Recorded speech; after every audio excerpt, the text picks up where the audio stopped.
Praise road પોસ્ટલી Macwan મારી YouTube channel Gujarati Bible સ્ટડીમાં તમારું સ્વાગત છે। મારી ચેનલને આજે અત્યારે આગળ તમે સબસ્ક્રાઈબ કરી લો અને ઈશ્વરના જ્ઞાનમાં તમે વધતા જાઓ। બાઇબલ એવું કહે છે કે પ્રભુ ઈસુ ધનવાન હોવા છતાં એ દરિદ્રી થયા કે જેથી કરીને તેની દરિદ્રતાથી તમે ધનવાન થઈ જાઓ। હવે ઈશ્વર ધનવાન હોવા છતાં એ દરિદ્રી બન્યા। તો પ્રભુ શું ધનવાન એટલે શું? એ કયા પ્રકારના ધનવાન? શું સ્વર્ગની અંદર બહુ બધા લોકો રહે છે અને એ લોકોની પાસે ધન દોલત હશે અને એ બધામાં પ્રભુ શું સૌથી વધારે ધનવાન? દાખલા તરીકે આપણા પૃથ્વી પર આપણે ભારત દેશમાં રહે છે, તો આપણા ભારત દેશમાં સમજો કે ગૌતમ અદાણી, મુકેશ અંબાણી, આ બધાની તુલના ધનવાન સાથે અતિશય ધનવાન રીચ લોકો। બીજા બી તમારી આજુબાજુ રહેતા હશે જે ધનવાન લોકો, જે લોકોનો મહિનાનો પગાર કે મહિનાની ઇન્કમ લોકો 5-5, 7-7 લાખ હશે, જ્યારે તમારી ઇન્કમ 10-20 હજાર હશે। એની સામે તમે ગરીબ, પેલા લોકો ધનવાન, એવું સ્વર્ગમાં પણ હશે? જો કહું છું ખાલી આખા ભારતની અંદર ગૌતમ અદાણી એકલા જ હોત તો એને કોઈ ધનવાન કે ગરીબ કહી શકત કે તમે તો બધા કરતા ધનવાન? તો પ્રભુ શું ધનવાન અને છતાં ગરીબ બન્યા? તો ધનવાન હોવું એટલે શું અને એમનું ગરીબ હોવું એટલે શું? અને એમની ગરીબાઈથી, એમની દરિદ્રતાથી તમે ધનવાન થઈ જાઓ એટલે શું? આ વચન ખરેખર શું કહેવા માગે છે? બહુ પાસ્ટરો શીખવાડે છે પ્રભુ શું ધનવાન હતા, તમારે તો ગરીબ બની ગયા, તમે ધનવાન થઈ જાઓ, તમે કારવાળા હોવા જો, તમે બંગલાવાળા હોવા જો, તમે ગાડીવાળા હોવા જોઈએ। શું ખરેખર એવું પ્રભુ કહેવા માગે છે કે આપણે ખ્રિસ્તીઓ બહુ બધા ધનવાન હોવા જોઈએ, બહુ પૈસાવાળા હોવા જોઈએ? ખરેખર આ વચન શું કહેવા માગે છે જાણવા માટે આ વિડીયોને તમે આખો જુઓ।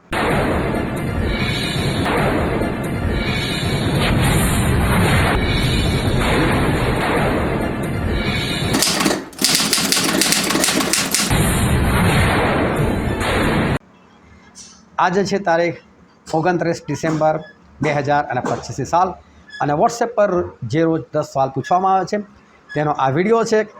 અને આજનો આ વિડીયોનો જે સૌથી પહેલો પ્રશ્ન છે એ છે તારણનો દિવસ ક્યારે છે? આવો જો તારણ એટલે શું? તારણ એટલે છુટકારો, પણ આ તારણનો અર્થ છુટકારો ફક્ત છુટકારો નહીં થતો, દરેક બાબતથી છુટકારો।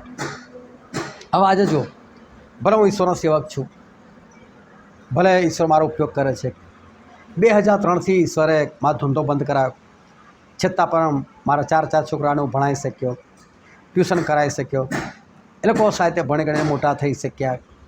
આજે મારી પાસે 2 વ્હીકલ છે, એક બાઇક છે અને એક એક્ટિવા પણ છે, મારા ઘરમાં પણ ઘરઘંટી છે, લગભગ બધું મારી પાસે ડાઇનિંગ ટેબલ છે, સોફા સેટ છે, બધું છે। હવે વિચાર કરો, આ બધું છે, હવે એવું કોઈ આ બધો ઈશ્વરનો આશીર્વાદ છે, પણ તારણ શું ખરેખર તારણ કહેવાય? એને આ બધું મળી ગયું તારણ થયું કહેવાય? ના, દરેક બાબતમાંથી છુટકારો। આ બધું ભલે ઘરમાં મને મળ્યું એટલે મને કશી ખોટ નથી એવું કહી શકું, પરંતુ ઘણા બધા લોકોને પૈસાની ખોટ હશે, એ લોકો પૈસા માટે વલખા મારતા હશે, એ લોકો પૈસા મળી જાય તો ખુશ, હાસ મારો છુટકારો થયો પૈસાની બાબતમાં, મારું દેવું દૂર થયું, એવું બની શકે, પરંતુ સંપૂર્ણ છુટકારો તો નહીં ને। હવે હું ગમે તેટલો આશીર્વાદિત કહેવો, ઈશ્વરના માર્ગમાં ચાલનારો વ્યક્તિ કહું, હું ગમે ત્યાં જાઉં ને એટલે સાંજ પડે શું થાય, ચલો લા ઘરે જઈએ, કેમ બૈરી છે, છોકરાઓ છે, ઘરે પહોંચવું પડશે, કદાચ કોઈ જગ્યાએ મિટિંગ ચલાવવા જાય 4 દિવસ 5 દિવસ, તો પછી બી શું, ચલો ભાઈ ઘરે જવાનું છે, કેમ ઘરે પત્ની છે, બાળકો છે, આ એક બંધન છે, આવવું પડે છે ઘરે। અહીંયા તો બંધન એટલે સંપૂર્ણ છુટકારો નથી, તારણ એટલે સંપૂર્ણ છુટકારો। જે દિવસે તમે પ્રભુ પાસે પહોંચી હશો ને એને કહે તમારું તારણ થઈ ગયું, તમારો છુટકારો થઈ ગયો। એ પ્રભુ શું પાસે પહોંચવાનો દિવસ ક્યારે છે? અને બાઇબલ એવું કહે છે એનો જવાબ હમણાં જ, હમણાં જ। હવે તમે એવું માની ચાલો ના એ તો પ્રભુ તો કાલે આવશે, તો તમે આજે શું કરો, હમણાં શું કરો? પાપ કરો, અને પાપ કરો પ્રભુ શું આવી ગયા તો? એટલે પ્રભુ એવું કહેવા માગે છે હમણાં તારણ છે ને એવું ધ્યાનમાં રાખીને દરેક પળે, દરેક સેકન્ડે પવિત્ર જીવન જીવો, પાપ ના કરો, એમ પ્રભુ કહેવા માગે છે। પછીનો આજનો બીજો પ્રશ્ન, જુઓ તમને દેવની ઈચ્છા પ્રમાણેનો ખેદ થયો, તેથી તમારામાં શું ઉત્પન્ન થઈ અને છે કેવી આતુરતા? પાઉલ પર જ્યારે પહેલો પત્ર લખ્યો કરંથીઓને, બહુ ખખડાયા, બહુ બોલ્યા લોકોને, તમારામાં વ્યભિચાર છે, તમારામાં મતભેદ છે, તમારામાં મનભેદ છે, તમે આવા તમે તેવા। એને કારણે શું થયું? લોકોને દુઃખ થયું, પણ આ સાથે સાથે લોકો શું થયું ખબર, હવે તો પાવર પ્લેસ દેખાડી આપીએ એટલે મારવા જોડવાની વાત નહીં. પાવર પ્લેસ દેખાડે આપણે શુદ્ધ થઈ જઈએ, પવિત્ર થઈ જાય. પાવર પ્લેસ દેખાડે આપે જો અમે બી શુદ્ધ છે, અમે બી પવિત્ર, અમે યોગ્ય છે, એ બધા જુઓ, જીવો પ્રભુમાં જીવો, બધા જોર જુલામ ખોટા કામો બંધ કરી દો લાગ, અને પાવર પ્લેસ દેખાડે કે અમે પવિત્ર છે. હું જ્યારે કોલેજમાં ભણતો હતો અને વડોદરાની famous college Maharaja Sayajirao university MSU બહુ નામ એનું, અને અમે લોકો NCCના કેમ્પમાં અમે ગયેલા, અને રોજ સવારે વહેલું ઉઠવાનું. હવે કોલેજના છોકરાઓ કેવા બેદરકાર હોય, સવારે વહેલા ઉઠતા ના હોય. આ તો ઉઠીને રોજ કસરત કરવાની. તો પેલા સીટીઓ મારે ને બીજી બધી કોલેજવાળા ભેગા થઈ જાય, અમારા MSU વાળાને જ વાર થાય. એ લોકો કોઈ બૂટ હાથમાં લઈને દોડે, તો લાઇનમાં ઉપર કોઈ રસ્સી બાંધતો હોય ને આવું બધું. પરેડ કરવાની થાય તો અમારી પરેડ વિચિત્ર. અને અમારા એક સર હતા ને, એણે જબરદસ્ત મેણું માર્યું. આ MSU વાળા એટલે હાવ બેકાર. હું પણ MSUનો મને લાગી આવ્યું. મેં બધાને ભેગા કરેલા, એક કામ કરે આપણે કંઈક તો કરીએ, આપણું આટલું ખરાબ. અને અમે છેલ્લા 2 દિવસ એવી મહેનત કરી અને મેં પરેડમાં નંબર લઈ ગયા. એટલે બધા ક્યાં MSU વાળા પોઝિટિવ લીધું. આપણે સંભળાવે છે એવું નહીં, પાવર પ્લેસ સંભળાવે છે એવું નહીં, આ લોકો પોઝિટિવ લીધું. કેમ સુધરીને ના દેખાડે? આપણો સેવક છે, આપણા માટે મહેનત કરે છે ને પવિત્ર બનીને દેખાડી દે. એ લોકોને આતુરતા ઉત્પન્ન થઈ, ક્યારે આપણે સુધરી જઈએ, ક્યારે આપણે પવિત્ર થઈએ, ક્યારે આપણે બધું બદલી નાખીએ, અને ક્યારે આપણે એને એ લોકો નિર્દોષ કહે. આવી આતુરતા થવી જોઈએ. પછીનો પ્રશ્ન છે, તેઓની ભારે દરિદ્રતા છતાં તેઓને શું પુષ્કળ વધી ગઈ, અને છે ઉદારતા રૂપી સમૃદ્ધિ. જો પૈસો તમારી પાસે હોય અને તમે દાન આપો છો, સારું દાન આપો છો, અગત્યનું નથી. તમારી પાસે નથી ને ત્યારે પણ તમે સારું દાન આપો છો. તમારા ખિસ્સામાં 100 રૂપિયા છે, તમે 100 આપી દો છો, તો એને ઉદારતા કહેવાય. તમે કાલનું વિચાર્યું નહીં. મારા જીવનમાં બનેલી એક નાનકડી ઘટના તમને કહું કે વખતે મારી પાસે પૈસાની બહુ જ કમી, માંડ મારું ગુજરાન ચાલે. એક સેવક આવેલા બહારથી, ચર્ચમાં મિટિંગ હતી, ફક્ત 50 રૂપિયા મારી પાસે, બીજા દિવસ માટે ખર્ચ કરવા માટે ફક્ત 50 રૂપિયા. મેં મારી વાઈફને કીધું આપણે અહીંથી બહાર નીકળે ને એટલે બજારમાં મને યાદ દેવડા જેનું છૂટા લઈ લો. કેમ? એક જ નોટ છે 50ની, દાન તો આપવું પડશે, ત્યાં ગાડી ઉઘરાવવા માટે આવશે. વાતોમાં અમે ભૂલી ગયા, ચર્ચમાં પહોંચી ગયા, બેસી ગયા. દાનનો સમય થયો ત્યારે મને યાદ આવ્યું, એક જ નોટ છે ને 50ની નોટ છે. ઉપાય ઘણા બધા હતા. ખાલી મુઠ્ઠી નામ નાખી દો ઝોલીમાં, કોઈને ખબર જ નથી પડે કે નાખ્યું કે નથી નાખ્યું. પણ મને લાગ્યું આ તો છેતરપિંડી છે, ના કરાય. એવું બી થાય કે ચૂપચાપ બેસી રહે, કશું આપીએ જ નહીં. તો પાછી શરમ લાગવા લાગી કે કશું આપ્યું નહીં, એવું બી નથી કરું. ઉઠીને બહાર જતો રહું, એમાં બી શરમ લાગે, આ કામ બી નથી કરું. તો હવે એક જ ઉપાય છે કે ભાઈ નાખવાનું જ છે. નોટ એક જ છે 50ની, છેલ્લી જ છે. હું એકદમ ચિંતાતુર થઈ ગયો, અશાંત થઈ ગયો. મેં પ્રભુને પ્રાર્થના કરી, પ્રભુ હવે મારે નાખવાની ઈચ્છા નહોતી, તમે આનંદ આપો ને, બેચેની દૂર કરો ને. અને ખરેખર પ્રભુ મારા જીવનમાં એવું કામ કર્યું, એકદમ પ્રફુલ્લિત થઈ ગયો. કાલની ચિંતા જ છોડી દીધી. દેખી જાય કે બીજું શું, સવારે ચા નહીં મળે એટલું, દૂધ નહીં લેવાય એટલું, કાળી ચા પી લઈશું, શું મગજ મારી, આપી દો, ખુશ થઈ ગયો. અને મેં ખુશ થઈને 50ની નોટ નાખી દીધી. અને પછી ચર્ચમાંથી હું બહાર નીકળ્યા અને મારા મગજમાં વિચાર આવ્યા ફરી પાછા, આવતીકાલે શું કરીશ ખબર નહીં. એટલા મેં એક બેન દોડતા હતો, સ્ટેન્ડી ઉભા રહો. મેં કહું ઉભો રહું છું, બોલો શું થયું? આવીને મારા મુઠ્ઠી વાળીને મારા હાથમાં કશું મૂકીને જતા રહે. મેં ઘરે આવીને ખોલીને જોઉં તો 100 રૂપિયાની નોટ. હું એટલો ખુશ થઈ ગયો, પ્રભુ મેં 50 આપ્યા તો મને 100 આપ્યા. ઉદારતા રૂપી સમૃદ્ધિ. એ સમય ઉદાર નહોતો, પણ મેં ઈશ્વર પાસે પ્રાર્થના કરી, ઈશ્વર મને ઉદારતા આપી. નાખી દે, દેખી જાયગી. તો જે ઈશ્વર મને એનાથી ડબલ આપ્યું મને. જો કદાચ મેં ના નાખ્યું હોત તો 50 મારી પાસે રહેત, 100 ના થાત. એ તમારી પાસે હોય ને તમે આપો ને, એ કંઈ બહુ મોટી વસ્તુ નથી. પણ તમારી પાસે નથી ને, કાલે ચિંતા તોય ઉદારતા રાખો, આપો એકવાર દેખી જાયગી.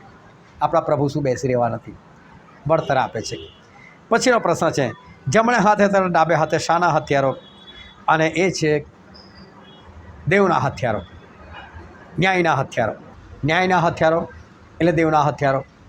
દેવના હથિયારો એટલે પ્રભુ કહે છે ને કે ભૂંડે દાડ તમે શેતાનની સામે થઈ શકો, માટે દેવના સર્વ હથિયારો સજો. દેવના હથિયારો એટલે સત્યથી કમર બાંધો, તારાનો ટોપ પહેરો, આજ્ઞા પાલનનું બખ્તર પહેરો, શાંતિની સુવાર્તાની તૈયારી રૂપી જોડા પહેરો, વિશ્વાસી ઢાલ રાખો, આત્માની તલવાર, આ બધું આપણી પાસે હોવું જોઈએ. બાઇબલ કહે છે અમારા હથિયાર સાંસારિક નથી, કે છે આત્મિક હથિયાર છે. પણ શેતાનના ગમે તેવા ગઢ અને મજબૂત કિલ્લા તોડી નાખે. આવનાર વિડીયોમાં આ બાબત આવશે. પણ આપણી પાસે દેવના હથિયારો હોવા જોઈએ. પછીનો પ્રશ્ન છે, અમે શાનાથી ચાલીએ છીએ અને દ્રષ્ટિથી નહીં, અમે વિશ્વાસથી ચાલીએ છીએ.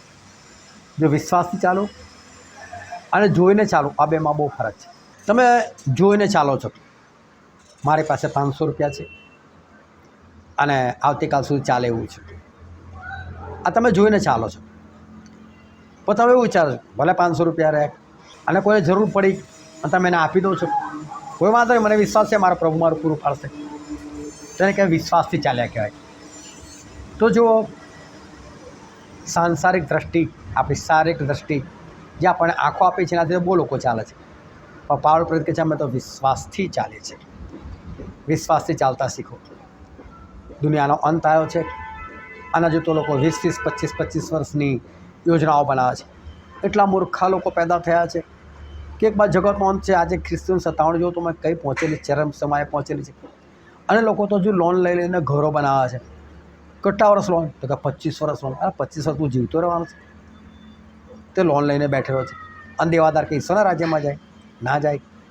આના માટે યોગ્ય રીતે જીવન જીવો, વિશ્વાસથી ચાલો, દ્રષ્ટિથી નહીં. પછીનો પ્રશ્ન છે, આ પણ સર્વ અને કોના ન્યાયાસન આગળ ઊભું રહેવું પડશે? આ ખરો શબ્દ તો પ્રગટ થવું પડશે. મેં શબ્દ બદલી નાખ્યો, ઊભું રહેવું પડશે. આમ જોવા જઈએ તો કોઈ ફરક નથી, પણ આપણે જે બાઇબલમાંથી પ્રશ્ન પૂછીએ છીએ એટલે હું આગ્રહ રાખું છું કે બાઇબલના શબ્દ પ્રમાણે જેનો જવાબ હોય એટલે એનો જવાબ આવે ખબર નહીં. આનાથી ખાલી એક જ વસ્તુ કે તમે કેટલું ધ્યાનપૂર્વક બાઇબલ વાંચો છો ને એ તમને ખબર પડે. કારણ કે ધ્યાનથી બાઇબલ નથી વાંચતા ત્યારે ઘણી બધી ભૂલો થાય છે. આપણને પ્રભુના ન્યાયાસન આગળ ઊભું રહેવાનું છે, આપણો ન્યાય થવાનો છે. માટે યોગ્ય બનો, યોગ્ય જીવન જીવો. પછીનો પ્રશ્ન છે, સાના જેવા છતાં ઘણાને ધનવાન કરનારા છીએ? એટલે કે અમે ગરીબ જેવા છતાં અમે ઘણાને ધનવાન કરનારા છે. અને બહુ ધ્યાનથી સમજજો, સેવકના જીવનનો કોઈ ભરોસો નહીં, કશો ભરોસો નહીં. એની પાસે બની શકે ઘર ના હોય પણ બીજાના ઘરવાળા બનાવી દે. બની શકે એની પાસે પૈસા ના હોય પણ બીજાના પૈસાવાળા બનાવી દે. એકવાર એક જણના ઘરમાં હું ગયો, મારી પાસે બી પૈસા ઓછા, મારું બી ગુજરાન ચાલતું હતું, પરંતુ એવું નહોતું કે મારી પાસે કોઈ બેલેન્સ હોય. અને હું જેમના ઘરમાં ગયો અને મને ઈશ્વરે વાત કરી કે આમના ઘરમાં આજે ચોખાનો દાણો પણ નથી અને ઘઉંના લોટનો કણ પણ નથી. મને દયા આવી ગઈ, મારી પાસે 500 રૂપિયા હતા. જ્યારે હું પ્રાર્થના કરીને બહાર નીકળ્યો, દાન મળવાની તો કોઈ આશા નથી. એ બેનને મેં બહાર બોલાયા, અંતરે મેં 500 રૂપિયા એમના હાથમાં આપી દીધા. એ બેનની આંખોમાં આંસુ આવી ગયા. મને કે મારે તમને આપવું જોઈએ. મેં કહ્યું છોડો, અત્યારે તમને જરૂર છે. પછી શું થયું કે એમના પતિ એક દિવસ મને મળ્યા. એ બહાર નોકરી કરતા હતા, બહાર એટલે બીજા રાજ્યમાં. તો એમને કીધું મારા માટે પ્રાર્થના કરો. મેં સારું. તો મેં એમને પૂછ્યું તમારા માટે શું પ્રાર્થના કરું? તો કે મારે ફોરેન જવું છે. હવે મને કોઈ ફોરેન જવાનું કહે એટલે હું મોટે ભાગે એના માટે પ્રાર્થના નથી કરતો. અને એને સંભળાવવા માટે જો મારે પ્રાર્થના કરવી પડે તો મારા શબ્દો આવવા જોઈએ, પ્રભુ તમારી યોજના પ્રમાણે મોકલજો. એક બાઇબલમાં તો એવું લખેલું કે તમે તમારા દેશમાં રહો અને શાંતિ શોધો. હવે કોને બહાર જવું હોય છે, પરંતુ ઘણી વખત હોય બહાર જવું જરૂર બી હોય, પણ મોટા ભાગે જરૂર લોકો જે કમાવા માટે જાય છે ને મને તો ગમતું જ નથી. 25-25, 30-30 લાખની લોન લઈને લોકો ત્યાં કમા જાય તો એટલા એ ખર્ચો ને ભાઈ. ધંધો સારો ચાલશે, સારી કમાય, કમસે કમ પરિવાર જોડે તો રહેવાનું થશે. મેં એવા કેટલાય પરિણિત યુવક યુવતીઓ જોઈએ કે જે બહાર ગયા પછી ત્યાં વ્યભિચારમાં પડ્યા છે. ગાળે એમનું બૈરું રહી ગયું તો એ વ્યભિચારમાં, તો એ પેલો પતિ વ્યભિચારમાં. તમે કોના માટે ગયા અને તમે શું કરી બેઠા? એટલે મને તો આ વસ્તુ ગમતી નથી. તો મેં આ ભાઈને પૂછ્યું તમારે કેમ જવું છે? પણ એમની જે વાત હતી બહુ દર્દનાક હતી. મને કે મેં આ ઘર લોનથી લીધું, જેવું લોનથી લીધું ઘર એવી જ મારી નોકરી છૂટી ગઈ. 2 વર્ષ સુધી મને નોકરી ના મળી. 2 વર્ષ સુધી હપ્તા હું ના ભરી શક્યો. એટલે હપ્તા ભરવા માટે બીજી પર્સનલ લોનો લીધી, કંઈ અહીંથી લીધી, ત્યાંથી લીધી, લોકો પાસે વ્યાજે પૈસા લીધા. 2 છોકરાઓ ઇંગ્લિશ મીડિયમમાં, એક છોકરીનો છોકરો. એટલે કોઈ ઇંગ્લિશ મીડિયમમાં ફી કેટલી બધી હોય, એ બધું દેવું કરીને બધું ચલાય કર્યું. હવે મારા માથે દેવું એટલું બધું વધી ગયું છે કે અહીંની નોકરીથી હું નહીં પૂરું કરી શકું કે છે. એટલે કે મારે ફોરેન જવું છે. મને બી લાગ્યું આને ખરેખર જવું જોઈએ. મેં ઈશ્વરે પ્રાર્થના કરી, મેં ઈશ્વર આને તમે જવા દો. અને પછી આ ભાઈને મેં કીધું, જો ભાઈ તમે ફોરેન જવા માટે પ્રયત્ન ના કરશો. મને કહું તો 4 વર્ષથી પ્રયત્ન કરું છું. મેં કહું ના કરશો. મને કેમ? ભાઈ તારે તો ખબર પડશે ને કે પ્રભુ મોકલે છે. મેં કે 4 વર્ષથી પ્રયત્ન કરું છું, નથી થયું તો પ્રયત્ન કર્યા આગળ થશે? મેં કહું થશે. હવે એ વાતની ડિટેલ નહીં બતાવતો તમને કે ખોટો વિડીયો લાંબો થાય, પરંતુ એમને ખરેખર જવાનું થઈ ગયું. સામેથી જ એમની પર મેલ આવ્યો, આવી જાઓ. વગર ખર્ચે આ ભાઈ પહોંચી ગયા. 25,000નો ખર્ચો થયો. શાનો ખર્ચો? કે અહીં એમણે જે મેડિકલ કરાવવું પડ્યું એક, અને કપડાં અને બેગ ખરીદવી પડી એક. બાકી વિઝાની ફીથી લઈને બધું પેલા લોકોએ અરેન્જ કર્યું. આ ભાઈ જતા રહ્યા. હવે પગાર એમનો 70,000, જ્યારે ઇન્ડિયામાં કમાતા હતા 16,000. હવે ત્યાં એમનો પગાર થઈ ગયો 70,000, અને બીજા વર્ષે એમનો પગાર થઈ ગયો 1.5 લાખ રૂપિયા. છેલ્લે હું એમને મળ્યો, લગભગ 5-7 વર્ષ થઈ ગયા હશે, ત્યાં એમનો પગાર મહિનાનો 5.5 લાખ રૂપિયા હતો. તો તેમને વિઝા લેવા માટે એમણે વડોદરા આવવાનું થયું. એટલે એમને શું કહો સ્ટેલીબેને મળતા જ, એટલે મારું ઘર ભાડાનું હતું, એ બી ઝૂંપડા ટાઈપ, નીલગિરીની પેલી વડીઓ એની પર મારું ઘર બનાવ્યું હતું, પર છાપરું. એમને મારું ઘર જોઈને બહુ દુઃખ થયું, પરંતુ એમનું ઘર બની ગયું, એમનું દેવું પણ ઉતરી ગયું. પાવલ પેતે એ જ કહે છે કે અમે ગરીબ હોવા છતાં, કહે છે ગરીબ જેવા હોવા છતાં બીજાને તો ધનવાન કરનારા છે. એટલે સેવકોનું આવું એટલા બધા લોકો માટે પ્રાર્થના થઈ, જે લોકોની પાસે ઘર નહોતા એ લોકોના ઘર બની ગયા, દેવું હતું દેવું ઉતરી ગયું. સેવક ભલે ગમે ત્યાં રહે, પણ સેવક દ્વારા બીજા બધા લોકો ચોક્કસ આશીર્વાદિત થાય છે. પછીનો પ્રશ્ન છે, તેઓએ પોતાની આ ઉદારતારૂપી કૃપા સ્વીકારીને તથા સંતોની સેવા બજાવવામાં ભાગીદારપણો કબૂલ કરવાને શું કરી? અને એનો જવાબ છે, ઘણી આજીજીથી અમારી વિનંતી. આ વિચાર કરો, આ લોકોએ શું કર્યું? પૈસા ઉઘરાયા, દાન ઉઘરાયું, અને સેવકને વિનંતી કરી, પ્લીઝ અમારું દાન લો ને, પ્લીઝ અમારું દાન સ્વીકારો ને. એવી રીતે વિનંતી કરી, અમારું દાન કબૂલ કરો ને. હવે વિચાર કરો, આજે તો આવું જોવા જ નહીં મળતું. હવે હું કોઈ પાસે માગતો નથી, પરંતુ આ વચન છે એટલે ખાલી તમને સમજાવવા માટે કહું છું કે ઘણી જગ્યાએ હું જાઉં, ચલો મહિનામાં એકવાર એમની મુલાકાત લીધી, એટલે એમણે નક્કી કર્યું કે ભાઈ ચલો 200, 300, 400, 500 જે બી અમને આપી દેવા. બીજા મહિને ના ગયો, ત્રીજા મહિને ના ગયો, ચોથા મહિને ગયો. સમજો વચ્ચે મેં 2 મહિના ગેપ મારી, તો 2 મહિનાને બીજા 500 એડ કરીને ત્રીજા મહિને 1500 આપવા જોઈએ. તો ત્રીજા મહિને બી કેટલા આપે? 500. એટલે કે આયા તો 500, ના આવે તો કશું નહીં. એટલે બહુ લોકોને મેં જોયા છે કે એમના ઘર જાય ને, હા આ છે તો આપવું પડશે, આપી દો ભાઈ. પણ તમે ખરેખર આપતા હોય ને તો ભાઈ તમારા ઘરે ના બી આવો ને તોય તમારા ખિસ્સામાંથી નીકળે અને પહોંચે તો કહેવાય કે તમે આપનાર છો. આ લોકો તો પૈસા ભેગા કરીને પાઉલને વિનંતી કરી, ઓ પાઉલ પ્લીઝ અમારું દાન સ્વીકારો ને, અમે તમને વિનંતી કરીશું, અમે તમને આજે જ કે અમારું દાન સ્વીકારો ને. બોલો આવા છે આજે કોઈ? આવા કોઈ નથી આજે. આ તો લોકોને કહેવું પડે, માગવા પડશે એવો કંઈક. હા, પરંતુ ખરેખર ઈશ્વરની કૃપા છે કે ઈશ્વર મને આ બધી બાબતથી બચાવેલો છે. પરંતુ આ લોકો આવા હતા, સરસ હતા, પોતાનું દાન સ્વીકારે એના માટે સેવકને વિનંતી કરનારા લોકો હતા. પછીનો પ્રશ્ન છે, કોણ ધનવાન છતાં તમારા લીધે દરિદ્રી થયો? જે મેં શરૂઆતમાં કીધું, એક આ પ્રભુ શુંની વાત છે. પ્રભુ શું ધનવાન હોવા છતાં તમારા માટે દરિદ્રી થયા, જેથી તેમની દરિદ્રતાથી તમે ધનવાન થાઓ. હવે આ સમજાવતા પહેલાં કલમ વાંચું છું, ફિલિપી 2 અધ્યાય 5, 6, 7, 8.